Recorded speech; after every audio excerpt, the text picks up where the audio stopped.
pack to the lung, kill the stress to the head. I'm tryna do more for the soul, way less for the bread. Yes sir. I take pack to the lung, kill the stress to the head. I see the things that they do way less than they say. Cause it's a war on the real, baby, look outside. A war on the real, baby, look out. Cause it's a war on the real, baby, look outside. A war on the real, baby, look out. Cause it's a war on the real, baby, look outside. A war on the real, baby, look out. Cause it's a war on the real, baby, look outside. A war on the real, baby, look out. Can't be a real, might get you canceled. The whole system need to dismantle. Coppers treated like the utmost wanted. Trying to rule the block but don't know what goes on it. News got a story with a new take on me. Carrying out the window with the screw face on me. But I know that God love me when my burn 95 degrees and I can't get sunburn. Wonder when your government don't make me legal. Burn the whole city if I can't be equal. Get off my please, Brad, I earned that. 400 years, how you still ain't learned that? I take pack to the lung, kill the stress to the head. I'm tryna do more for the soul, way less for the bread. Yes sir. I take pack to the lung, kill the stress to the head. I see the things that they do way less than they say.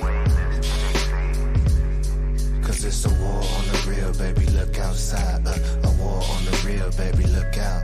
Cause it's a war on the real, baby, look outside. A war on the real, baby, look out. Cause it's a war on the real, baby, look outside. A war on the real, baby, look out. Cause it's a war on the real, baby, look outside. A war on the real, baby, look out. Shout out. All right. Welcome to Paradigm Shift TV 314. This is your brother, DMG the Poet, a.k.a. Brother Pianki. And we got MVP Chris Harris in the building. Before the brother get into his spiel, let me do my usual greeting. Let me say hotep. To my Kemetic brothers and sisters, let me say God bless.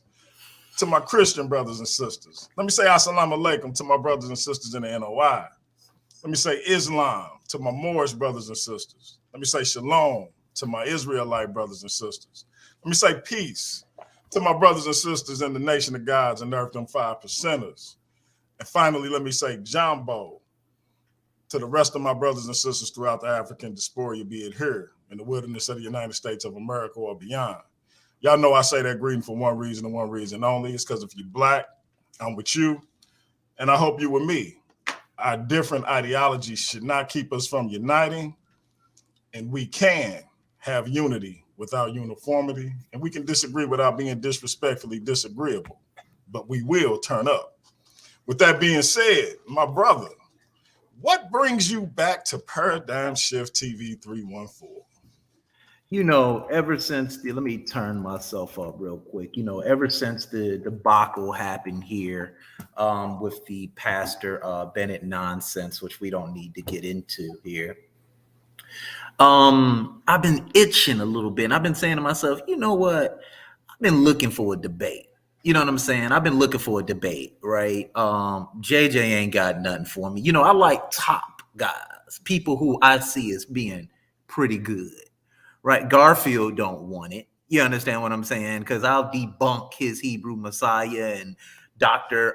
Richard Carrier and all that nonsense they're on there talking about, right? If anybody's seen my community page, I'm always putting some facts up there for anybody to go check and research it yourself. You know, I study comparative mythology. But, you know, I've been hearing the Slim Leandre, Lion on your channel a lot, and it's bad apologetics. It is bad apologetics. And, you know, I thought about something because he has something. Let me do a screen share right quick. And I just want to show everybody I want to show everybody something. So he did a show on your channel the other day, and he puts on there, the Slim Reaper targets Alicia Taylor. The Slim Reaper continues his assault on critics of the Bible and Christianity. Interesting. This is very interesting here. Now, why did that ring a bell to me, is what you might ask. Well, because he says, and the Bible, on the Bible and Christianity. Now, I want the audience to know that the Bible is a book of myth with some loose history involved in it. All right.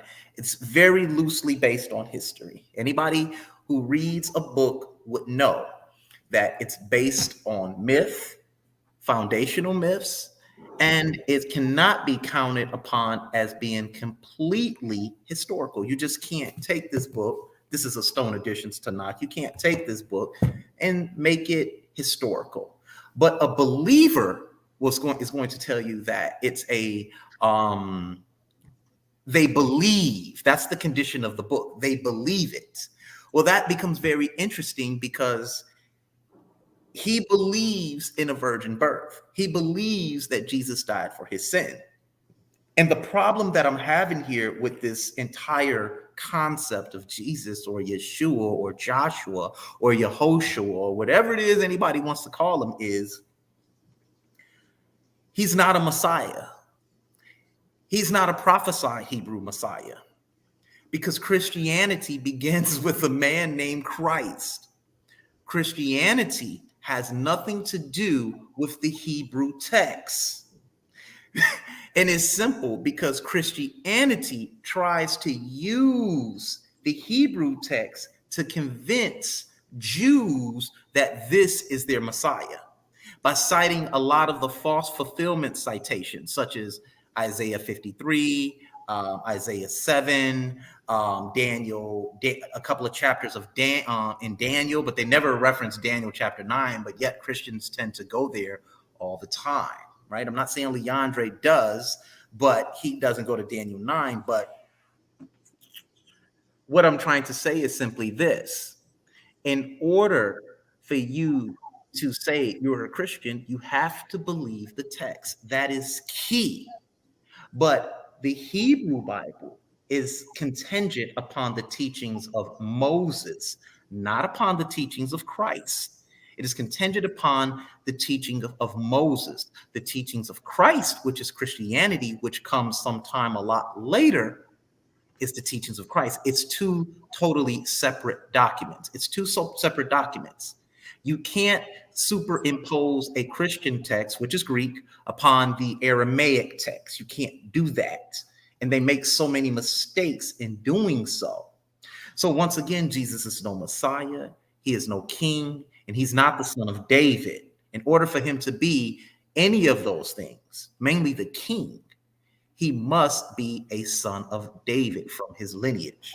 So I found it very interesting, Brother Pianki, that he would make a claim like that. But the entire basis of his faith is based upon Jesus. But the sons of David must obey the law. That is their covenant with the God of Israel. They must obey the law. They must copy a copy of the Torah down and write it before them and recite it all the days of their life. That is what their covenant says in the book of Deuteronomy, that they must recite Torah. They must not teach what Jesus taught. It says they must teach Torah. Jesus, in Jesus's narrative, breaks every law in the Torah.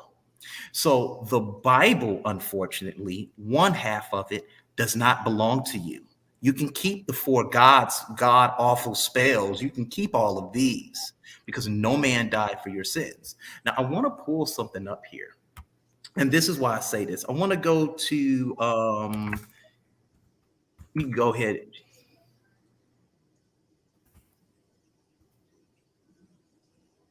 Hold on. And I'm going to pull.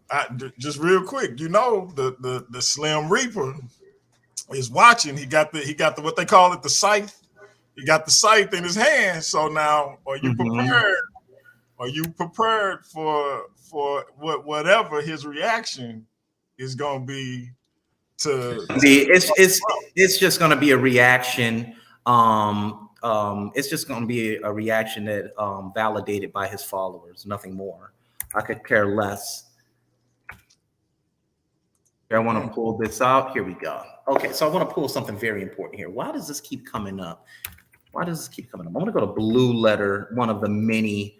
I'm going to go to blueletterbible.com here. Okay, here it is, .org. I'm sorry, I'm hitting .com here. And I want to go to First Corinthians. This is simple here because, okay, here we go. Okay, all right, so here we go right here. Let me get ready to pull this up.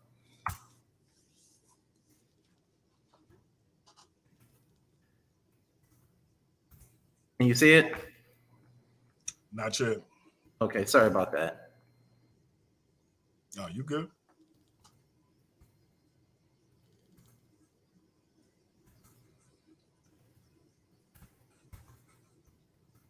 Here it is. Here it is right here.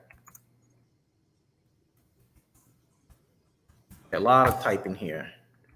Okay. Okay.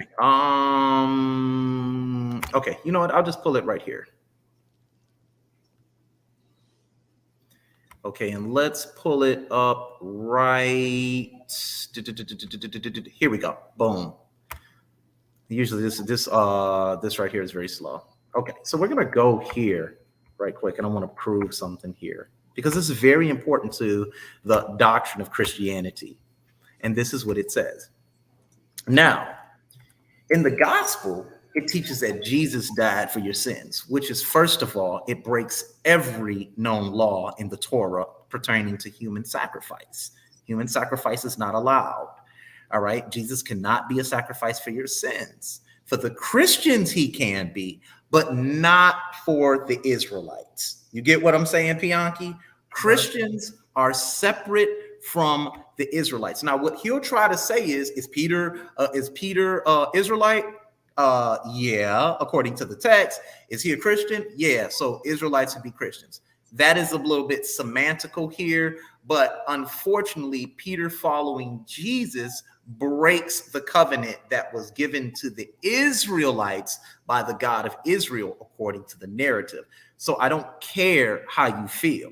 I'm going to use the Bible to debunk the Bible. That's all you have to use. You don't have to read any of these silly other books by these Europeans trying to prove that Jesus existed. Because if he exists, that means everybody has to worship him. Are you following what I'm saying? That means people have to worship him if he exists. Because the only place where we find his story is in the Bible. That's it. You don't find it anywhere else outside of it, other than some church, some early first century, second century, and third century church fathers arguing over this person here, right? The divinity of this person.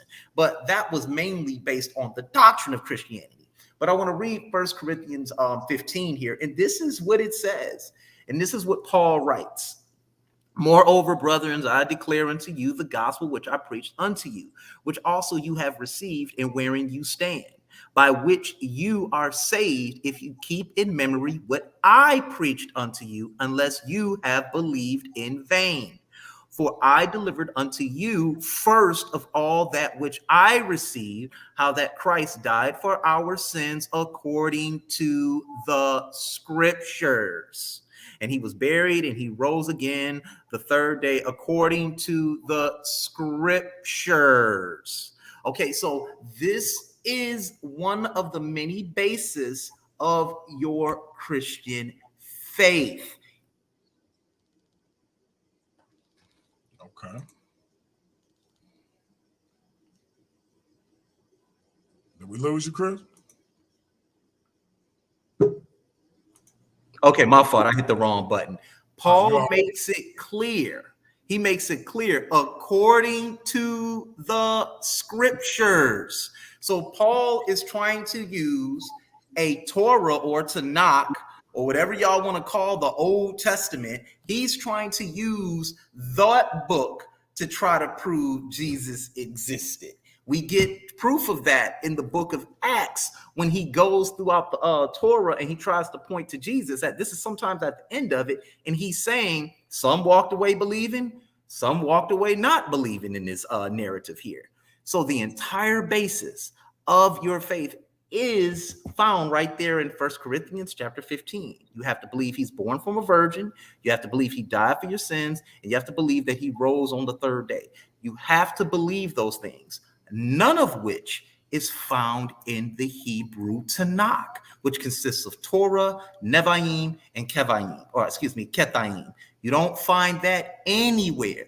Israelites are commanded to obey the laws of Moses. I'm going to give y'all an example. In the book of Acts, this is so simple. The people were coming back to Jerusalem to celebrate the Passover.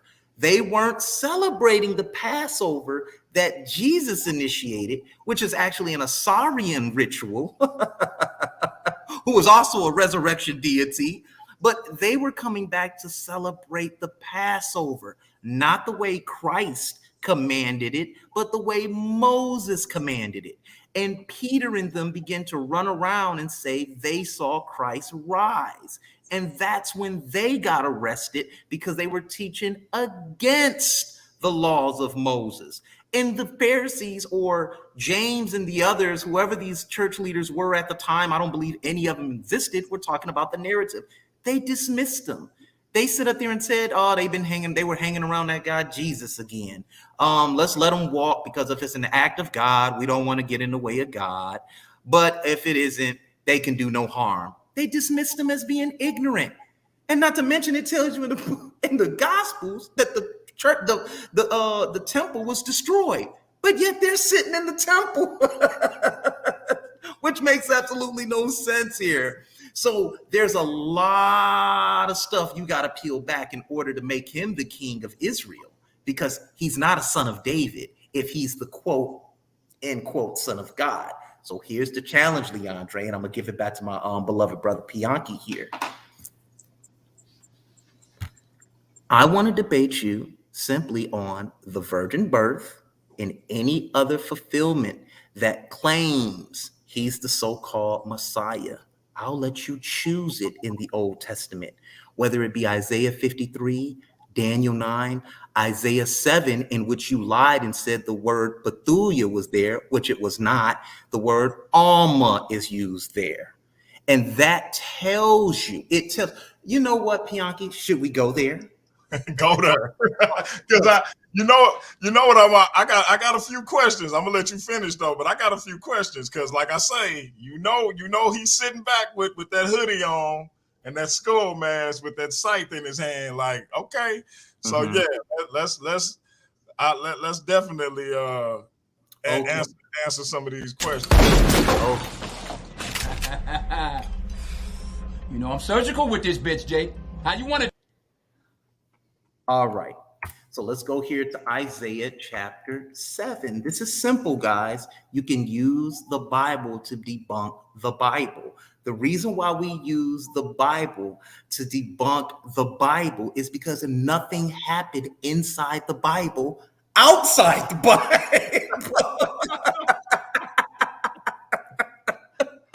And you know what? But I'm glad you just mentioned that, because I know you were in it. I don't know if you still are.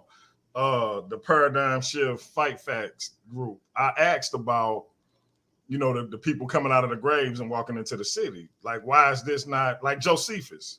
Why didn't he write about that?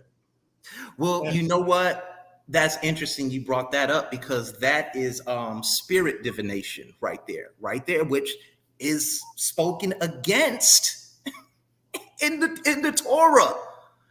Now, I want to show you guys something, because I don't want to give everything, and I promise you he won't accept this debate. As a matter of fact, the sons of David, according to the Hebrew Tanakh and their covenant, are confined to the Torah.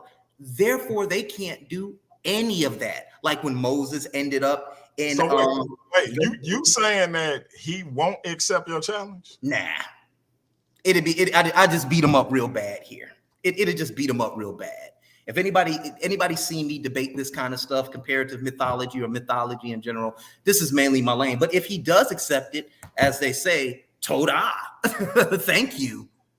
but I think he has bad apologetics, and I've listened to him enough, and they're really just fancy word salads. And if you don't pay attention to a lot of the buzzwords and context clues that he uses, you can actually reduce his argument to nothing but anecdotal talking points, nothing more. So what we're going to do is go to Isaiah chapter 7 here. Let me get a screen share up right here. You know what? I should have put together a presentation on the virgin birth, but I'm going to show him in context. See, he understands English quite well. He's a pretty intelligent brother. You understand what I'm saying? So let's look here where the Christians try to say that this is a prophecy concerning Jesus. Okay, now the first thing we have to understand is the Bible, the law of Moses makes it clear.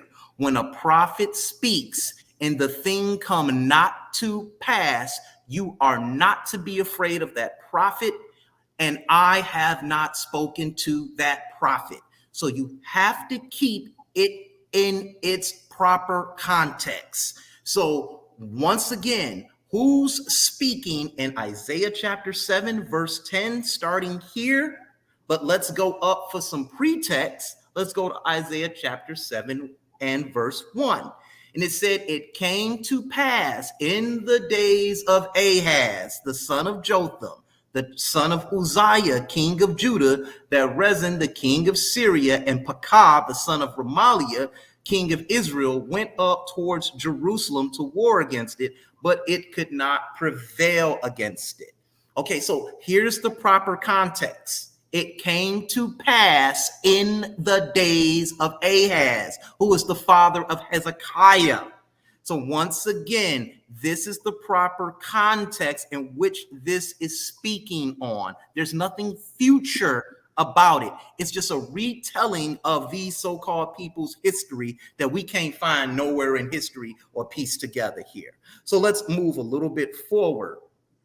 And we go to Isaiah verse 7 and 3. It says, then the Lord said unto Isaiah, go forth to meet Ahaz. So Isaiah must go and speak to Ahaz. We know this is someone else writing this about Isaiah and Ahaz, because it says, then the Lord said unto Isaiah, right? Now, we know he's speaking to Ahaz in verse 4, 5, 6, 7, 8, and 9. But now in verse 10 is where the Christians take their fulfillment citation and they say it's about Jesus.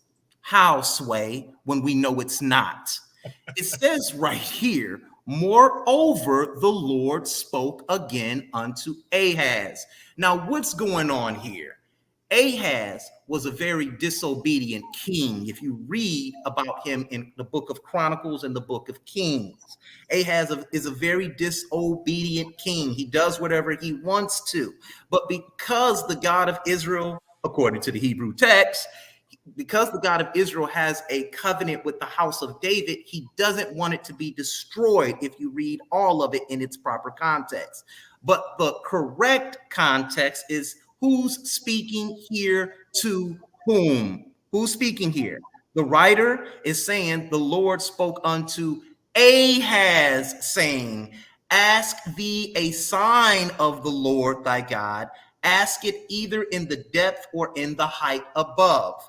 But Ahaz said, I will not ask, backing up my claim that he was a very arrogant king, disobedient. Ahaz says, I will not ask, neither will I tempt the Lord. And he says, hear now, O house of David, is it a small thing that you weary men, but you would weary my God also? Therefore, the Lord shall give you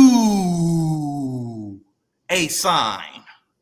Not some people in the first century AD.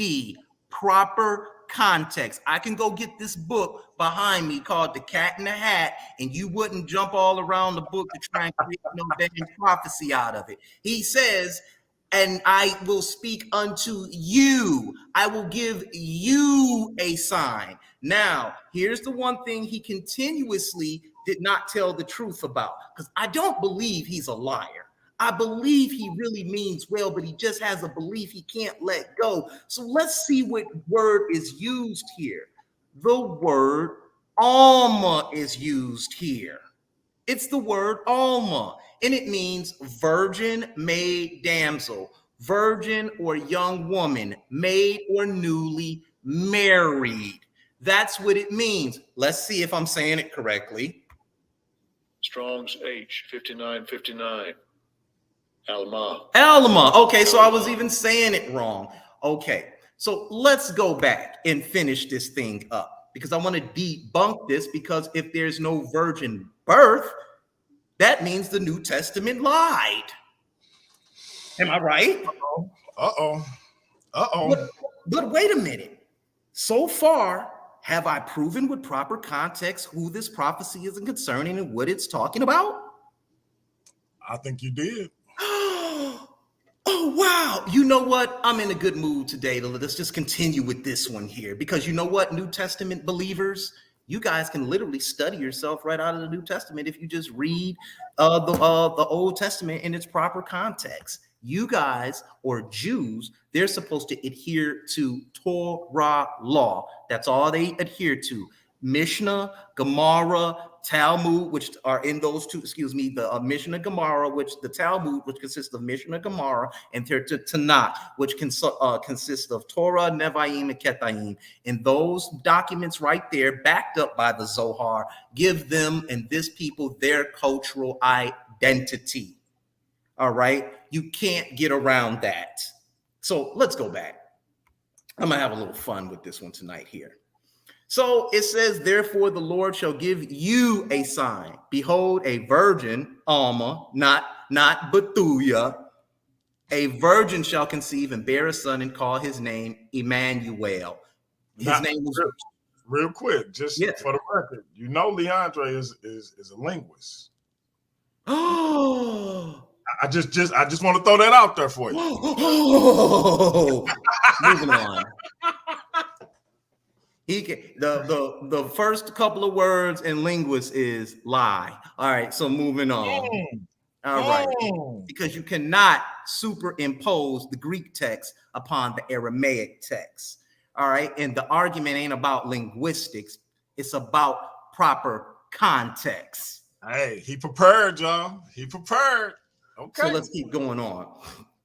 So it says right here, he's giving Ahaz a sign. You know what?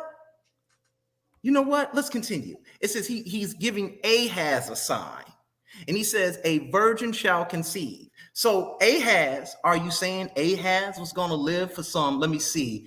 Isaiah existed around the 7th century, according to Hebrew lore or Jewish lore. So we got 7, 6, 5, 4, 3, 2. Well, we had 700 years now before the 1st century AD. But Jesus was born what? In the first, and on one, they don't really know what his date was. One people said he was born during this date. One book say he was born during this date. So we don't know when he was really born. But we had 700 years. So apparently Ahaz will not be alive by the time this comes to pass, because no man can live for 700 years unless your name is Jesus. I don't know. In the Bible, though, you got some people living some ridiculous amounts of time. Go ahead. All right. So Isaiah continues on, and it says, the Lord himself shall give you a sign. Behold, a virgin shall conceive and bear a son and call his name Emmanuel.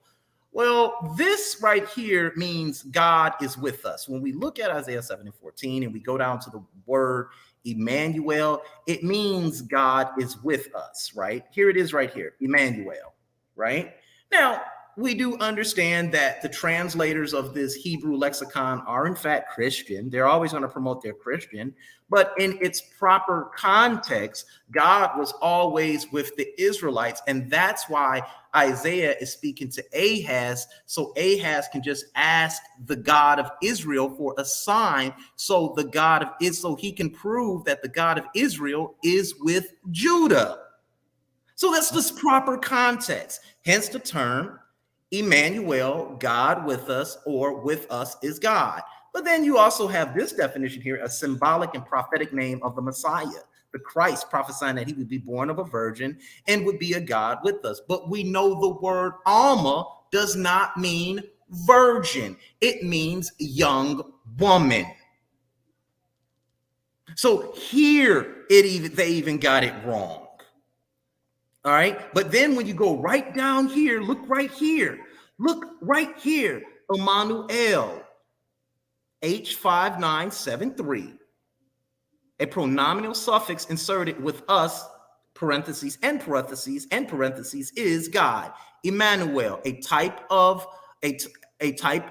name of Isaiah's son. Damn. Uh-oh. Damn. Hold on. Hold. Oh, no. We're going to debunk this thing today.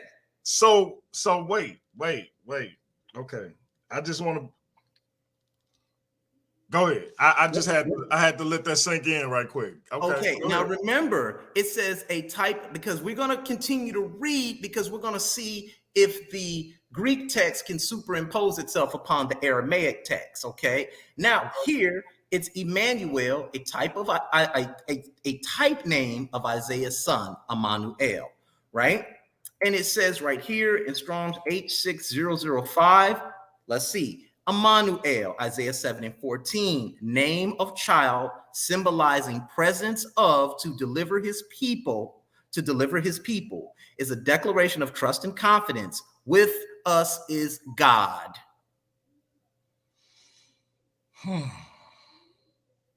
So we're going to find out here what Isaiah chapter 7 is really about. And then we're going to go, goodbye virgin birth, goodbye Paul and his lies in 1 Corinthians chapter 15, according to the what? Scriptures, right? Let's deal with this. Okay. This getting good. This good. Well, what they say, this getting gooder. Getting gooder?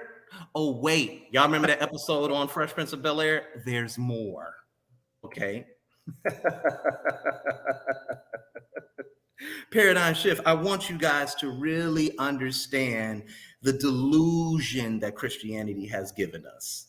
Okay. It's fun when you understand what's being written in context. We learn about proper contexts in the 2nd, 3rd, and 4th grade. There's no reason for us to read this and believe this junk. This is trash. It's all junk. Easily debunkable. All right, if you read with proper comprehension and just read it in its proper context, okay? Okay, so let's continue on. And it shall come to pass in that day that the Lord shall hiss for the fly that is the uttermost part of the rivers of Egypt, and the bee that is in the land of Assyria.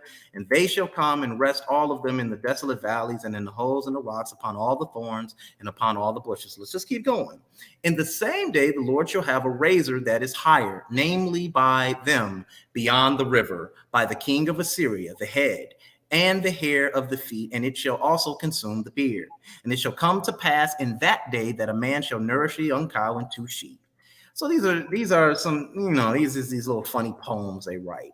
And it shall come to pass for the abundance of milk that they shall give, he shall eat butter, for butter and honey shall everyone eat that is left in the land. And it shall come to pass in that day that every place shall be where there was 1,000 vines at 1,000 silverlings, it shall even be for briars and thorns. So he gonna whoop some ass. That's what they saying about this here. All right. Because we know we have viticulture here, right? We're talking about vines and branches and things, right? A well-watered plant is a vine that grows and sprouts leaves and grapes and all other type of jive shit. All right, let's keep going.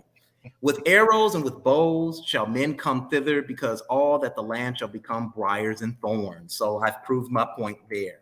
And on the hills that shall be digged with the mattock, there shall not come hither the fear of briars and thorns, but it shall be for the sending forth of oxen and for the treading of lesser cattle. Let's go to the next chapter and get ready to wrap this thing on up. So in Isaiah chapter 8, it says, moreover, the Lord said unto me. I guess this is Isaiah talking here, right? It says, take thee a great roll and write in it with a man's pen concerning Maher Sha'al Hashbaz. For anybody that don't know how to pronounce it, just practice it a couple of times and hopefully you too will learn how to say it, right? Let's look up this word Maher Sha'al Hashbaz and let's just get a correct definition for it here, which is H4122. And it means swift is booty, speedy is prey, just like Meg the Stallion. Okay. A symbolic name given by Isaiah by the Lord's direction to Isaiah's son. Wait a minute. I haven't heard a reference to, but go ahead. Never mind. Go ahead. No, I ain't heard no reference to Jesus yet. I'm just saying. They keep referencing Isaiah's son. We're going to get into it, though, because we have to read all of it. Yeah. Okay, because we could tell that this prophecy is taking some time here. Okay, it just don't happen in 1 or 2 days. All right, this is probably because they wrote a lot of this stuff retrospectively anyway. All right, backdating all this nonsense.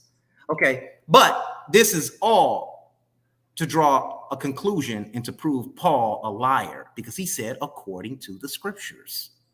So it's a symbolic name given by Isaiah by the Lord's direction to Isaiah's son, prophetic indication that Damascus and Syria were soon to be plundered by the king of Assyria.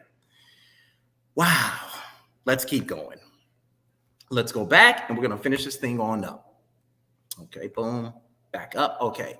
And I took unto me faithful witnesses to record, Uriah the priest and Zechariah the son of Jeberechiah. All right. And I went unto the prophetess and she conceived. Wait a minute. I went unto the prophetess and she conceived. What does that mean?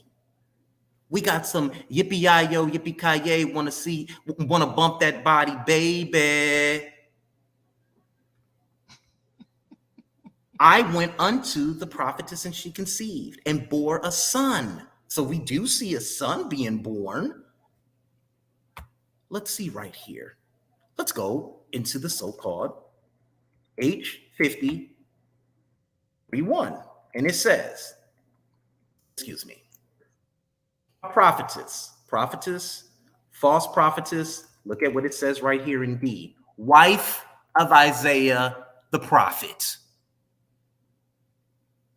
See, your book is very patriarchal. It never shows their name, but he went into her or unto her, and he had sex, and she brought forth a son. So the sign was going to be Isaiah having a son, and I'm going to prove it because we know a miracle is a sign and a wonder. And Paul is a liar. Let's keep going. And I went unto the prophetess, and she conceived and bore a son. Then said the Lord to me, call his name Maher Sha'al Hashbaz. For before the child shall have knowledge to cry, my father and my mother, the riches of Damascus and the spoil of Samaria shall be taken away before the king of Assyria. The Lord spoke also unto me, saying, for as much as this people refuses the water of Shiloh that goes swiftly and rejoice in Rezin, Remaliah's son. Now, therefore, behold, the Lord bringeth upon them the waters of the river strong. You see that flood narrative right there? You see that? He bring upon them the waters of the river. This is speaking of war. So y'all got to understand flood narratives are concerning war sometimes, because we get some of that in the Persian narrative too. That's a little weird here, but that's neither here nor there. All right. And it says, the waters of the river strong and many, even the king of Assyria in all his glory. And he shall come up over all his channels and go over his banks. And he shall pass through Judah. He shall overflow and go over. You see, y'all see the water flood narrative here? He shall go over. He shall reach even to the neck. That means he whooping some ass. See, the water comes all the way up to the neck. That means you in some deep shit. Okay? And he shall go over. He shall reach even to the neck, and the stretching out of his wings shall fill the breadth of thy land. O Emmanuel. Wait a minute. Wait a minute. Why is it mentioning Emmanuel here? Because that's just a term saying God is with us. So Assyria destroyed the northern kingdoms according to the biblical narrative, not the southern kingdom, because Hezekiah had not been born yet. So let me ask you then. So does Emmanuel double as a name? No. and the title? No. It just Go meant ahead. that God was with them. And let's continue to read, because God is always with the house of David, because God has a covenant with David and his sons. And he doesn't want to destroy the land of Judah, according to the biblical narrative, because outside of the biblical narrative, we can't find this happening anywhere.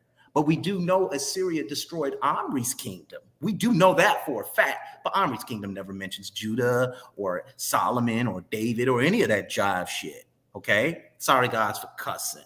All right? So we get here, Emmanuel, God is with us. Watch this. Associate yourselves, O ye people, and you shall be broken in pieces. And give ear, all of you, ye of far countries, gird yourselves, and you shall be broken in pieces. Gird yourselves, and you shall be broken in pieces.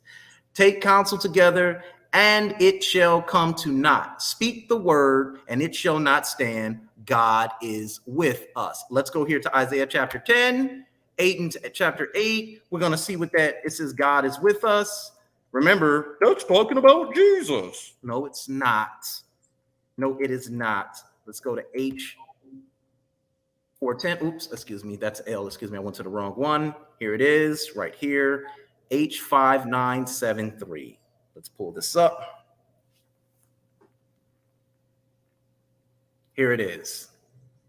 With, against, toward, as long as. All right.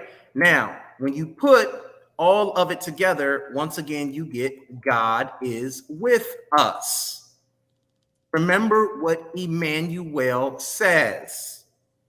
What Emmanuel means, God is with us. But they try to use this to prove that this is a prophecy concerning JC, and it's not. Oh, Emmanuel. I did that wrong. Excuse me, guys. Here it is right here.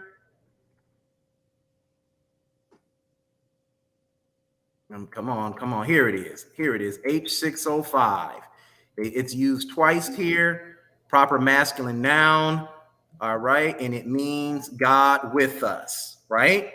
We go down to the very last verse in this chapter, and it literally says, right here. It says right here at the very end. Okay. God with us. Excuse me. All right. It literally says God with us. Where was I at here, partner? I lost my spot. Okay, broken to pieces. Okay, here it is. Isaiah 8 and 10. It says God is with us. Excuse me, guys. Let me get my glasses on here. I lost my point for a moment here. So the word used here should have been Emmanuel.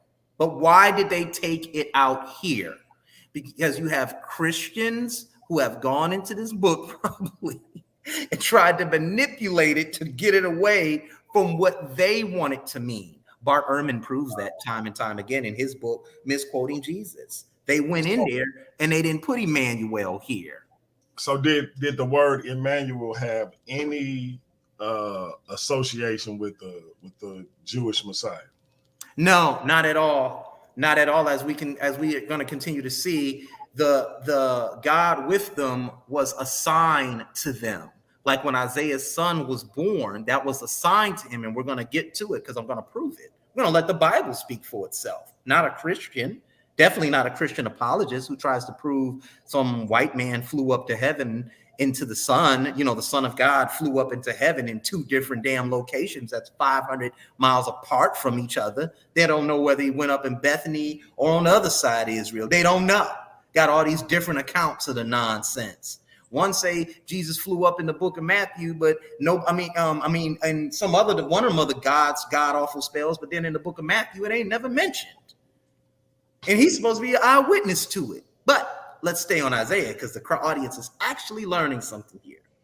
It says, let's see, verse 11. For the Lord spoke thus to me with a strong hand and instructed me that I should not walk in the way of this people, saying, say ye not a confederacy to all of them to whom this people shall say a confederacy. Neither fear ye their fear, nor be afraid. Sanctify the Lord of hosts, and let him be your fear, and let him be your dread. And he shall be for a sanctuary, but for a stone of stumbling, and for a rock of offense to both houses of Israel, for gin, and for a snare to the inhabitants of Jerusalem. And many among them shall stumble and fall and be broken and be snared and taken. Let's continue, guys. It's a lot of reading. Don't worry. Bind up the testimony, seal the law among my disciples. I'm not talking about no 12 disciples. He's talking to Isaiah.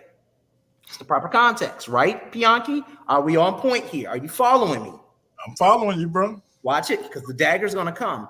And I will wait upon the Lord that hideth his face from the house of Jacob, and I will look for him. Behold, I and the children whom the Lord hath given me are for signs and wonders in Israel from the Lord of hosts, which dwelleth in Mount Zion. There's the miracle. Hey, look, I'm curious. Don't worry about it. We got the joint. We got the joint. Give me a second.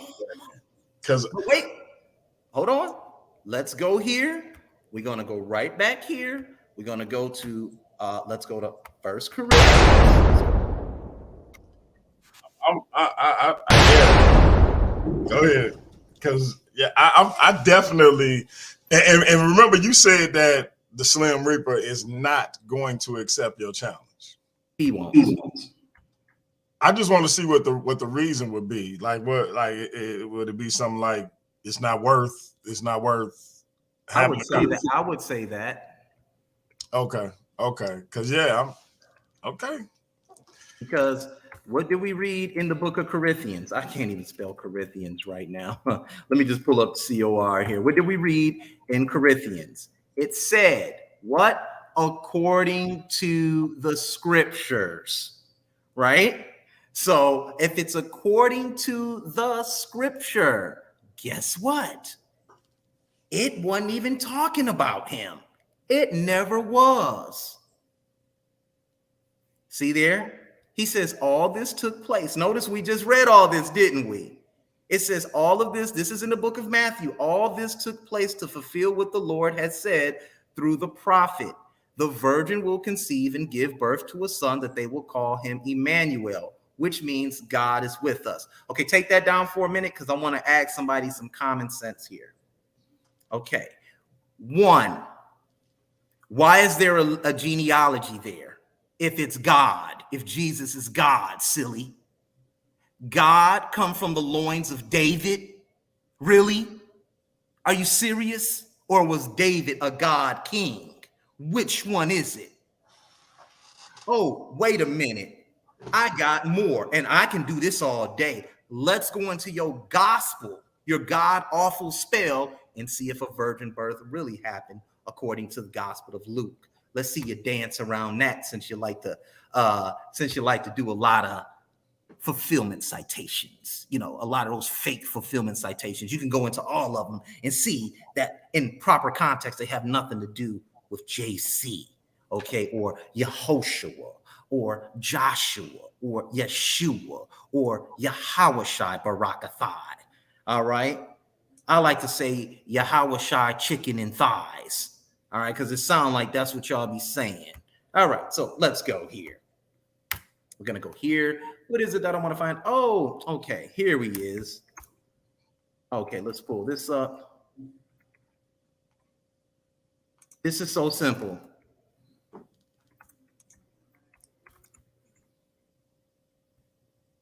Okay, here we go. Okay, he act like he didn't hear nothing. Now, he pulled that from Matthew, right?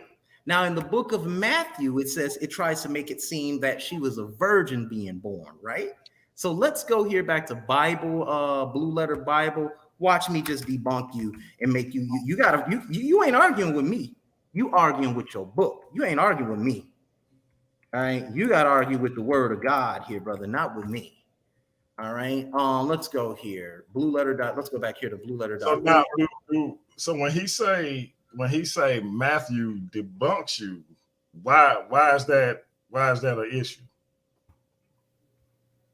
He said Matthew debunks me. Right, like the comment that I had on the screen. Well, It's not an issue. What it is that's a false fulfillment citation. That's what we call another false fulfillment citation, because we know it wasn't talking about a literal virgin. Alma simply means a young woman. If you read the Hebrew text, it means a young woman. And the miracles that took place with Isaiah at Isaiah's time. And there was no future prophecy being mentioned because the entire prophecy was speaking to Ahaz and Isaiah. That's why you have to read it in its correct context. What the Christian writers did was they used the Old Testament to create this so-called messianic figure named JC. That's what they did. So it doesn't matter that you put it there. If you would have been here from the beginning, you would have seen that it's talking to Ahaz. All right. So let's do this real quick, because this is very important. One more time. Okay. It says here, let me see something here. Okay, here we go. All right. Okay. Okay. Here it is right here. Let's pull this. Let me get my springs here back up. Okay, because you ain't arguing with me. You arguing with your book. That's why I know it ain't the word of God. All right. It's the word of man. All right. And now we're going to go to Luke chapter 2. And it says right here, this is funny. You should laugh when you read this junk. Okay. All right. I'll get Maya G to sit on his face. Anyway. Stupid. Anybody knows. Anyway, so let's go to Luke 2:39 here. All right. And it says, and they had performed all things according to the law of the Lord. They returned to Galilee, to their own city, Nazareth. And the child grew and waxed strong in the spirit, filled with wisdom and grace. The grace of God was upon him. God got the grace of God upon him. Okay. Anyway, if you think about it, let's keep going. Now his parents went to Jerusalem every year at the feast of the Passover. And when he was 12 years old, they went up to Jerusalem after the custom of the feast, because they had to present themselves before the temple. That's what the law says. And when he was 12 years old, they went up to Jerusalem after the custom of the feast. And when they had fulfilled the days, as they returned, the child tarried behind in Jerusalem. And Joseph and his mother knew not of it. Watch this. But they, supposing him to been in the company, went a day's journey, and they sought him among their kinsfolk and acquaintance. And when they found him not, they turned back again to Jerusalem seeking him. So he's lost. They can't find him. Right. God is lost. They done lost their kid. God is lost. God got lost, y'all. They lost God. Let's continue on. And it came to pass that after 3 days, y'all notice this 12, 3, all these mythical numbers here. It's real. Yeah, it's about as real as Cat in the Hat, Dr. Seuss, and Professor X. All right. And it came to pass that after 3 days, they found him in the temple, sitting in the midst of the doctors, both hearing them and asking them questions. And all that heard him were astonished at his understanding and answers. And when they saw him, they were amazed. And his mother said unto him, Son, why hast thou dealt with us? Behold, your father and I have sought you sorrowing. Now watch this. Before I go any further, when I was telling this to this one Christian apologist, he said that wasn't Mary and his father looking for him. That was James and his brother looking for him. He tried to cut me off. Huh?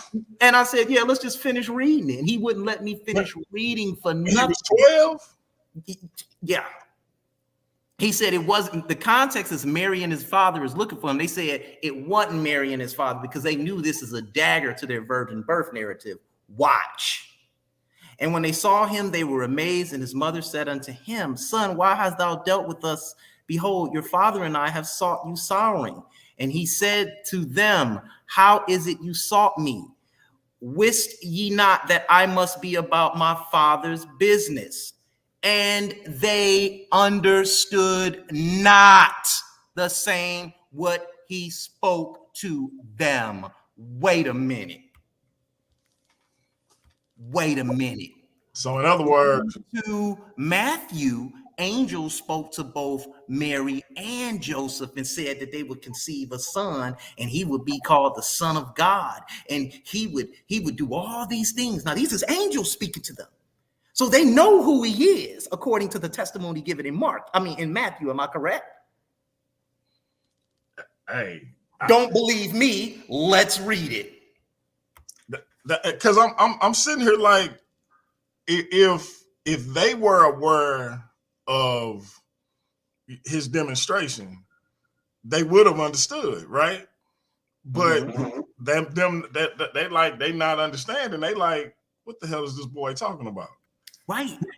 They don't even understand what he's talking about. They're like, what are you talking about? But in Matthew chapter 1, verse 20 and 19, look at what it says. Don't believe anything I say. Chris here is run, aka Pontius Pilate, gonna throw stones and hide his hands. I call you out on it. Anyway, so let's go here. They give you all this fake, false genealogy concerning Christ, which don't exist, right? So God is born from man here because God got a genealogy, but the Bible tells you God is from the beginning. But here it's got God got a genealogy from man. This is crazy. And let me ask you now, are both of his genealogies from Joseph, right? No. Because they don't make, okay, go ahead. I'm sorry. I'm just asking, because I'm like, I've heard from Israelites that both of his genealogies are from Joseph. I've heard from Christians that one is from Joseph and one is from Mary. Here's my issue though. What difference do it make if one is from Joseph? Because Joseph ain't his daddy. And then what difference do it make if it's from Mary? Because Mary is a woman, and we know back then women didn't have claims to the throne. So why, like, either way, whoever his lineage is through, he's still illegitimate. Am I tripping? Ain't none of it existed. I'm just saying, even within the context of the narrative, it still don't make any sense. Right. So like I said, what we need to be doing is asking the Christians one more time, is he God or not? Because if he's God, he's got a genealogy. Now, I'm not going to go much deeper past this here, but I want to show you the contradiction here, why there's no virgin birth. Once again, I've already proved it by reading Isaiah chapter 8 and 7 in its proper context, and I'm going to prove it again here. So in Matthew, at the conception of the birth of Jesus, after they've given him this false genealogy, it says right here in Matthew chapter 18 through 20, it says, now the birth of Jesus Christ was on the wise, when as his mother was espoused to Joseph, before they came together, she was found with the child of the Holy Ghost. Then Joseph, her husband, being a just man, not willing to make her a public example, was minded to put her away privily. But while he thought on these things, behold, an angel of the Lord appeared unto him in a dream, saying, Joseph, son of David. He just called Joseph, son of David. We got problems here. But I'm going to save that for the debate. If not, I'll come on again tomorrow and really dagger the virgin birth, because they're calling him Joseph, son of David. That's a dagger in itself. Fear not to take unto thee Mary thy wife, for that which is conceived is of the Holy Ghost. So God committed adultery to a woman and broke his own damn law.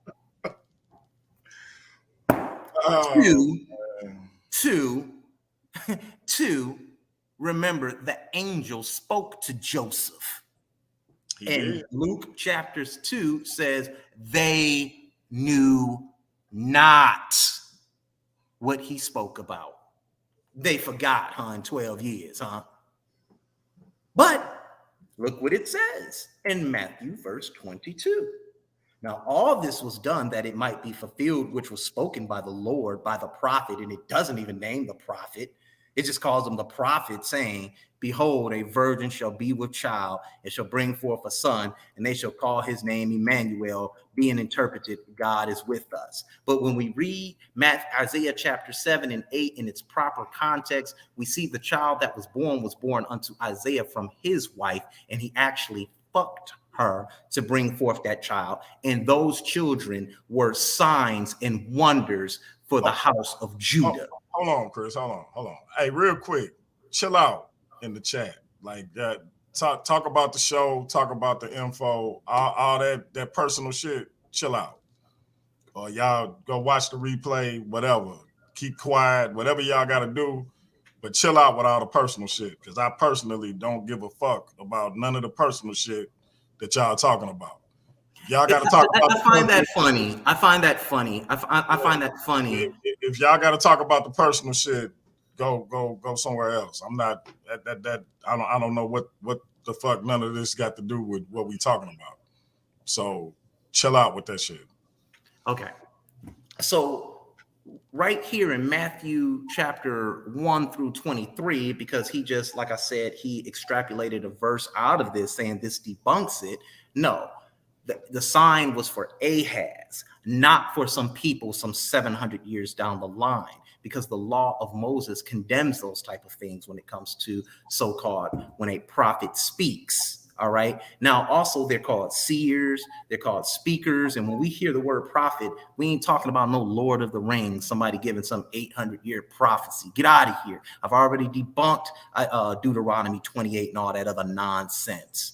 These type of narratives of virgin births are found in Greek writings dating with Julius Caesar and many other kings. Even virgin births considered such as Heru, we see a virgin birth there. We can find virgin births all over the place. This is not unique.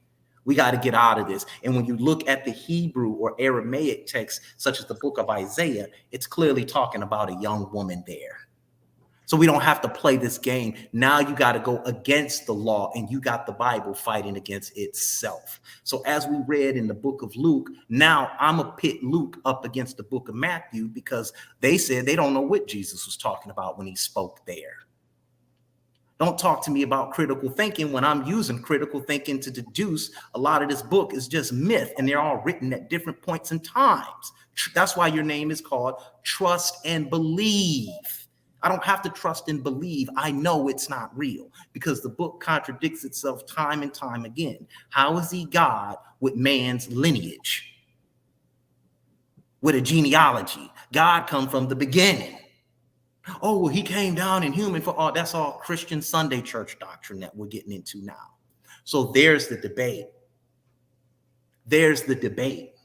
I'm going to show you why he ain't no son of David, and he ain't no Messiah. And Jesus was just somebody that got his ass whooped for breaking every law in the Torah. And those Pharisees, which means interpreted one without sin, were absolutely right for what they did. And when they told him to get his ass up off that cross, if he be the son of God, he couldn't do it. And all these miracles they done heard him perform, he served as an example. Because if I would have been coming back into Jerusalem or Judea and I would have saw that man hanging up there, I would have told my son, see, this is what happened when you break the law, son. Don't be like him. That's why he got hung up there. You obey the laws of Moses that the God of Israel gave us. You don't do what he did. I would have pointed right up there and said that. It's very audience specific. Let's not play the games no more. Y'all I don't know why y'all in there fighting instead of dealing with the information. That's the problem right there. This is supposed to do this to you. It's supposed to tear down the cognitive barriers when somebody teaches you something in its proper context. I don't need word salads and all these silly books from authors outside of the Bible trying to convince you that this is talking about something that it ain't, because it's not. I've been learning about comprehension since I've been in kindergarten. Get out of here. Let's grow up now.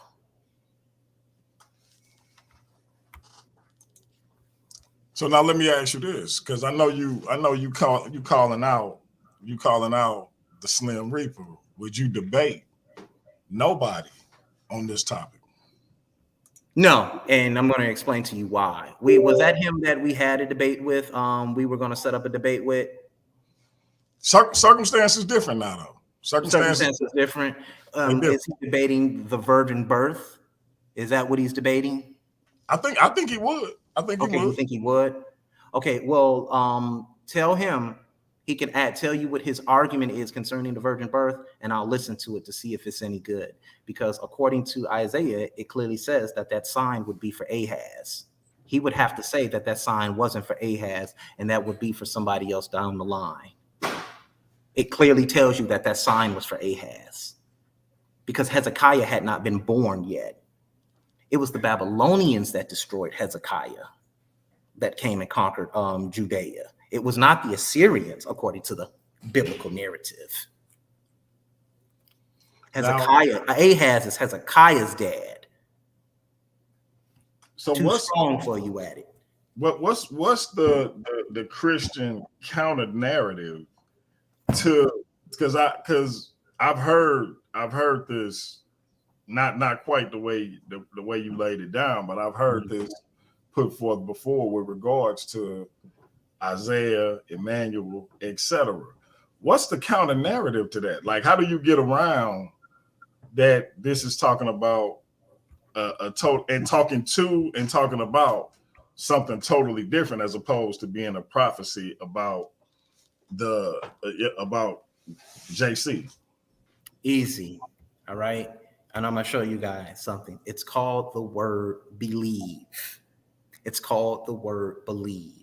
The word believe, the standard definition for the word believe is to accept something as true without any real proof. So all they're doing is telling you to accept it as true. Even his name tells you to accept it as true. You see what I'm saying? Just even the name, trust and believe the gospel. No, you don't have to trust and believe it. There's nothing to believe. I would simply ask you, show me where Jesus and Paul said they died for your sins. Show me where they were talking to you in the future, because it was very audience specific. Gotcha. Because Honestly, it been over.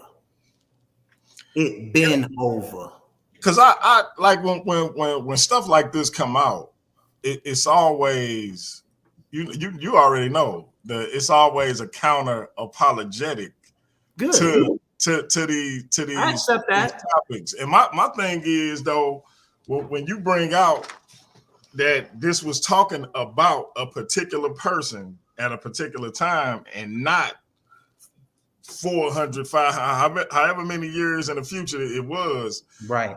It's like, how do you get around that? Because now my man saying that Matthew debunks it, but I don't know how. Matthew is clearly pulling from Isaiah. Right. If Matthew pulling from Isaiah, I don't know. And again, I'm not saying that he's wrong. I'm just saying that where my confusion comes in is because, and the reason I say this is I mentioned this to the brother Jerome Green before. We were talking about I was telling him the snake in the garden wasn't Satan at first. It was just a serpent. And my point was that this character of Satan didn't get the connotation that we have for it now until after the Babylonian exile because of the influence of Zoroastrianism. So he talked about Revelation where it says that old serpent, the devil. And I'm like, Revelation was written however many years after Genesis. So why even so my point being, how many years after Isaiah was Matthew written? So how can it debunk something that it was written after is my question. Well, one more time, I'm gonna answer it again. The book of Matthew is pulling that prophecy from Isaiah. It was never a prophecy concerning any Hebrew Messiah coming to die for their sins, coming to die for the nation of Israel's sins. Because if he was a sin sacrifice for the people of Israel, then it would never have been destroyed by the Romans. Bottom line, it would have been forgiven. Nothing happened after that. So we got to be real honest with this text. And, I even see trust and believe the gospel. Like I said, he's actually delusional. He thinks I've ran from him 4 times. And I've never really, I think I showed up to debate you once and you didn't even know how to set up your screen share. So you're nothing to run from. I'm not afraid of any of your work. And I don't take this WWE or WACW stance concerning debates. Give Pianki your argument. Let's set it up, because my argument is that stands. Jesus is not a Messiah. He's not the son of David, and he's definitely not a sin sacrifice for you. It's just the bottom line. And if you believe the New Testament text, then I can't do nothing for you. That's not my argument. My argument is what this sign was. And notice how he said Mary was an Alma. Mary was a young woman. Yeah, I'm not doubting that. But how was that what Isaiah spoke concerning Joseph and Mary? Because you guys got a bigger problem here. In a Pianki, with your permission, I would like to do that lesson tomorrow concerning Joseph being the quote unquote son of David, because I'll dagger it again. Well, tomorrow, what I can do is next Monday, next Tuesday. I was actually gonna say and sit up there and answer the questions. Let's see what Neo doing, because Neo could actually host, and you can still do the presentation. Tomorrow my birthday, so okay, yeah, happy birthday. I won't be available. I appreciate it, but yeah. if Neo can host, then yeah, you can still do it. Otherwise, we could wait till like Sunday and And unlike most people, I actually have a computer gaming system, and I'm sitting here on a computer. I don't debate from my phone. Well, remember I said the situation changed though, so that's why I said that. That's not the case. It doesn't matter, because Chris Harris, or Pontius Pilate, or King Herod is what I call myself. I never lost a debate to anybody like that, and I haven't seen him put any work anyway. So one more time, your Hebrew Messiah is actually fake, and he's a made-up story based on stories from Greek, Mesopotamian, and Egyptian tales, folklore, easily proven that predate your text by some 1,100 years. Shout out to Yasha Ben Israel in the building. Right on, Sabio. I appreciate that, bro. I'm getting old, man. I'll be 46 tomorrow. So yes, sir. tongue kissing 50. So it is what it is, though. But yeah, hey Yasha, man, we gotta get you in here, man. We've been bullshitting for months, man. We gotta get you up in here. So I'm gonna hit you up this weekend. We definitely gotta get you up in here. Hey, I feel like Chris laid down a powerful lesson. I'm just confused with how this biblical shit works sometimes, because you can read something and they'll tell you that this thing has been interpreted, but then when you read it like it's interpreted, they'll tell you that's not how it should be interpreted. Yeah. So that's not what that means. So now again, you just broke it down. And my brother is saying that Matthew debunks you, but Matthew pulls from this particular prophet. So I'm like, I'm just not understanding how Matthew would debunk Isaiah. I don't know about that. So I watch this, Pianki. Watch this. I'm gonna prove to them again, and then it's gonna be time to get ready to get out of here. I was just gonna ask you now, do you want to take questions, or we gonna call it a day? Yeah, I could take some questions. I have no problem with that. You want to put them in the chat, or you want to bring people in?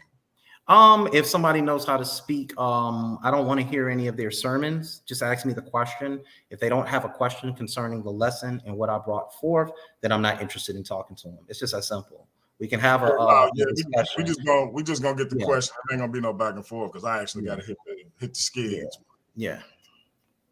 But you see my man Yasha say Slim is pretty good, but Chris has a position that is based in Hebrew thought, that Jesus is not the Messiah. Slim got healed. He got hell on his hands. Okay. So yeah, hey. And that's why I keep saying you cannot superimpose the Greek text upon the Hebraic text. It's two different schools of thought. It just is. So, hey, look, I feel like I've been trying to put this light skin Super Bowl together for a couple of years now, man. These brothers just ain't been cooperating with me, so maybe now it'll happen. So we'll see. Hopefully the Slim Reaper is watching, and he'll be prepared to respond, and we can finally get this thing in. But I don't know, because these light skinned dudes do not be cooperating with your boy. It's they got a bias against the caramel colored dude for some reason. I don't know. Okay, so we don't have any what's it called? I'm sorry, bro. We don't have any questions. Nobody's coming in. Let me throw the link in the chat. We only gonna take 3 people. 3 people, first 3 in. I don't want to hear your sermons. Ask me the question and let's get it moving. Question in. We ain't gonna do no back and forth. Just ask a question and then you can listen for the answer, because we're gonna get you in and get you out, because I actually gotta go to bed. Couldn't take off for my birthday this year because I got knee surgery, so all my goddamn time is gone. So I actually got to work tomorrow. And this was kind of, you know, my boy Chris had something on his mind. This was kind of impromptu, so we wasn't really planning it. But, you know, my man Richie Garfield in the building. Richie Garfield is one of the debaters in the Fight Facts debate tournament. $500 on the line coming up. What's up with you, brother? Hey, what's going on? What's going on, brothers? You got it? Yeah, I got a quick question. So do you agree with the term Alma, right? Do you agree that the term Alma is a virgin? No. Because you know Alma, you would have to give me a different. Alma is basically like, when you look at the Strong's definition, it's like it means the veiled one. And if you're familiar with Hebrew culture, especially in the time of the first century, that when someone was betrothed to someone, they will wear a veil upon their face to show the people that, you know, they belong to someone. So in a sense, like when you look at Mary, she was betrothed to Joseph. So in that context, she fulfills a prophecy because she's an Alma, a young maiden that's going to be married. Okay, so what about the woman that was betrothed to Isaiah? I mean, that's a whole other topic when it comes to whether it's a double fulfillment prophecy. You know, I just wanted to ask a question about the Alma word. That's all. Excuse me, Richie, that's incorrect. And because once you read things in its proper context, once again, I always try to teach gentlemen this word called context. And what you're doing is you're skipping over a lot of the context mentioned in Isaiah, in the book of Isaiah, and you're trying to superimpose Isaiah chapter 8 and chapter 7 upon the book of Matthew. That is called a fulfillment citation, first of all. And they said that that was a prophecy, but when we read it in Isaiah chapter 7, who did he say that sign would be for? For Isaiah and his peoples. It says Ahaz. It says Ahaz, right? Yeah. Mm-hmm. What did Isaiah say at the very end? He said, the children that you have given me are for signs and wonders, right? Did he not say that? So in verse 16, I believe it says, the land that you abhorrest will be forsaken for two kings. Do you believe that was fulfilled in Ahaz's lifetime? Yes, I do. Because this was pertaining to Ahaz and the northern tribe, the northern kingdom at the time. That's why it says the land. But who were the two kings? Who were the two kings in Jesus' time? You would have to show me that now.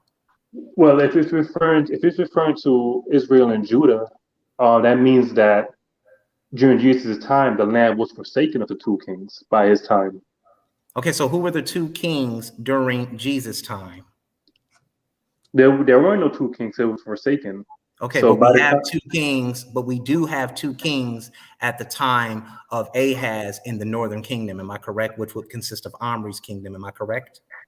Two kings in the northern kingdom? There's only one king, isn't there? No, you have this. Excuse me. I think you understand exactly what I'm saying. In the south, you have a king in the south, which was Judah. During the time of Solomon, according to the biblical narrative, the kingdom was stripped. 10 of the tribes were in the north, and 4 of them, I think, several of, however many tribes went into the north, and then you had so many. You had Benjamin, Judah, and Levi in the south.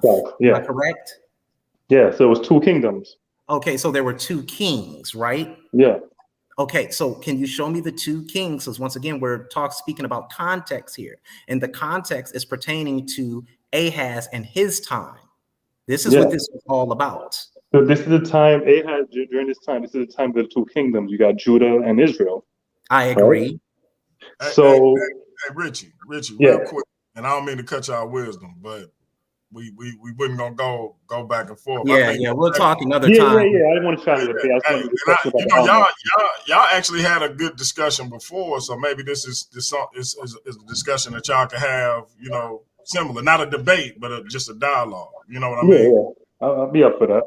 So maybe, and this is the one time and the first time I will ever agree with Yasha ben Israel. The only king that was in Judah was Herod, and he is completely correct there. There were no two kings at the time. Here, I want to show you guys something, and I was getting ready to do this, and then I got to let you go, Richie. We could talk another time. I think you could just reach me on my Facebook Messenger. And it says in Isaiah chapter 1, it gives you its proper context, because remember, the prophet cannot supersede the law. You don't see that a lot of times here. The prophet is speaking at a certain time and addressing certain incidences at this time frame, not some 700 years later. All right, because it would not be fair to anyone, because they would not know what they were talking about. The law explicitly says that if it come not to pass, I have not spoken to that prophet. That's what the law says. So it's got to come to pass. But what the Christian narrative teaches is that it's a dual fulfillment. No, it's not, because it was never speaking about a man not having sex with a woman, because we read about Isaiah having sex with this woman. We read about these children being mentioned here are signs for the people of Israel or Judah, are signs for the people of Judah, that God would be with them and they would serve as signs for them. That's all Emmanuel meant. But I do want to read something here in Isaiah chapter 7:1. And it said, it came to pass in the days of Ahaz, the son of Jotham, the son of Uzziah, king of Judah, that Rezin, the king of Syria, and Pekah, the son of Remaliah, king of Israel, went up towards Jerusalem to war against it, but it cannot prevail against it. It cannot prevail against it because of the covenant that the God of Israel has made with David, the kingdom of David. And you had Israel, which was the northern kingdom, in confederation with the Assyrian kingdom, which we read about in the book of Second Chronicles, and they could not defeat Jerusalem. And Isaiah served as a reminder why, and that the children of Israel, or Judah, excuse me, should only serve their God and nothing else. So I got to let you go here. The context actually defeats your hypothesis and your dual prophecy and what you're trying to prove, and the Bible itself defeats the Greek text. So I want to move on to the next person. Thank you. All right, my brother. I'm gonna hit you up, see if we can put that together, bro. All right. I can't remember who came in first, Savio or Neo, but Neo, I'm gonna go ladies first. Neo, what's your question or comment? Hey, peace, y'all. Hey, Chris, I just want to make sure I heard you correct, because I was in and out. You did say when he what's his name, trust and believe in the gospel, he was kept trying to bring up the Matthew's verse about the name Emmanuel. Yeah. You said that was pulled from the Isaiah scripture, right? That is correct. All right. I don't really know the history of too much of the gospels, but if I'm not mistaken, Mark was the first written gospel, right? That is correct. That's what people And Matthew's is the only gospel that mentions Emmanuel. Correct. So it's kind of like we can sum it up that it's clearly obvious that they added it. Thank you. Okay. Peace. Good job, Chris. Good job. Thank you. All right. Dagger. All right. Peace, sis. Peace. Yo, what up, Chris? What up, Savio? What's up, brother? What up, Pianki, man? I just wanted to say it was a beautiful breakdown. I'm pretty sure you watched that Tovia Singer video that I posted in the back chat. I don't know if you watched it before me or what, but I watched it also. And everything that you said, he said it exactly as you said it. And I'm like, I didn't know this is what you was doing until I heard you doing it. But my question was going to be exactly what you just explained. But I want to go into this word Alma, because they keep trying to superimpose this word Alma and take it out of context. Now, when he used that word in Isaiah, can you explain to them again what that word actually meant in Isaiah? Here, let's go here real quick, and I'm going to just pull it up so everybody can see it for themselves. Let me see. Okay, here it is right here. Isaiah 7:14. Lucky numbers, by the way, divisible by 7. Weird again. All right. This book is coded like a motherfucker. All right. So it means virgin, maid, damsels. Virgin, a young woman of marriageable age. A maid or newly married. There it is. A damsel, maid, virgin, right sexually, newly married. All right. So the follow-up question would be, was Isaiah's wife a virgin? We don't know if she was a virgin or never had sex, but according to Hebrew custom, most women save themselves for their husbands. But we do read Isaiah having sex. He says, I went unto I went unto the prophetess, and we would read that definition there. The prophetess was in fact his wife, and she bore him a son. So it's being fulfilled right there. Now, can I ask, because this right here is crucial. I don't think they paid attention to this. Now, was she supposed to name, was at that moment, was there two names given to this son that she bore, Isaiah? No, there was only one. But was Isaiah supposed to name him something else? That son? Yeah, his name. Or call him something else? Yeah, his name was Mahal. Right. Go ahead. Okay, go ahead. Okay, so he was supposed to name him something opposite than Emmanuel, according to the book of Isaiah. Yes, Emmanuel was never a name given, but it was a term representing what the child would mean. It would mean that God was with them. All right, and it's a combined. It's a word broken up. It's not a name. All right, you never hear him say you will name him Emmanuel. I know where you're going with this one. But in the New Testament, it says his name would be named Emmanuel. It was never prophesied that Emmanuel. That's a good one. And I never watched the video. Damn, they don't know how to follow the text. Oh, you did it? Yeah. Well, I put a video by Tobias Singer and Psychological Shackle Breakers, and if you watch it, he went over this with a Christian, with a lady, and he broke it down. I mean, everything. I was like, wow. I have to put this in the back chat because I don't think people understand it. I put it in. I put it back there in the one with the Christians, with Nobody and Richie Garfield, so they can watch it. Apparently, they don't actually pay attention. I don't know if it's their bias against him because he's a Jew. I mean, he's a rabbi. I don't know. But he actually said everything that you just broke down. Yeah. Okay. Thank you. Yeah, there it is. So, good night. Hey, yo, I'm still waiting on that presentation. Yo, all I have to do is type it out. Okay, yeah, we still got to get that in. So my man Sabio gonna be coming on to do a presentation. So let the people know what it is, my brother. Yeah, on Paul's mysticism, because these people tend to think that Paul wasn't a mystic, a Jewish mystic for some reason, and that he was talking about a historical Jesus. So I have to get that whole stuff up out of the room. Okay. So hey, y'all be looking out for that. As soon as the brother ready, we gonna get that in. So yeah, give me about another 2 weeks so I can type it out. That's all. I gotta type it out and put it in a format. Gotcha. Go ahead, Chris. Yeah, what most people should do is study Talmud. They really should. You should study Mishnah and Gemara.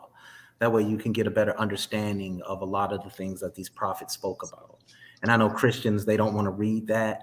But Talmud, Mishnah, Gemara, Zohar, Tanakh, Nevi'im, Ketayim, those give the Jews their cultural context. And one more time, you cannot superimpose the Greek text upon the Hebrew understanding of their book. The Greek understanding is totally different from the Hebraic understanding. No man can die for your sins. Jesus is not a son of David. Jesus is not God. Jesus never existed. Once we begin to understand these things, we can go forth and heal ourselves.